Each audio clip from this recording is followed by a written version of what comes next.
I think the last thing that I read fantasy wise was like A Wrinkle in Time. Recently, spending some time with a bunch of youngsters, and by youngsters, I mean 24-year-olds, and came away with this gigantic book, the Dragon Smut book. Two questions. Why so much fantasy writing is set in the medieval era? The other question, why so much fantasy is written by Mormon writers? Of course, I love the word fuck, and I love the word fucked. I was a Mormon friend, honestly, the most creative swearer I have ever heard. He wouldn't be like, you motherfucker. I always felt a little bad that he could not access the F word. Like all of these fat YA books, very similar to the Big Fat Bible. This is obviously real because it is translated from the Navarian. My husband said, you know, she's got 6 kids. Her husband isn't off on these deployments. I was like, what?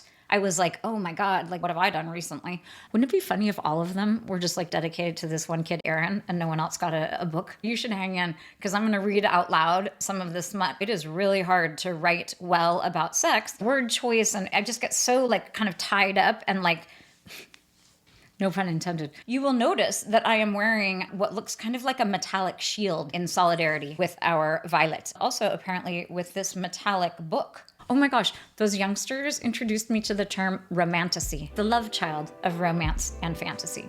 Thank you so much for tuning in, and happy reading.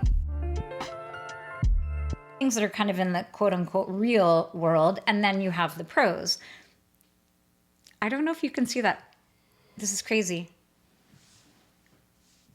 So,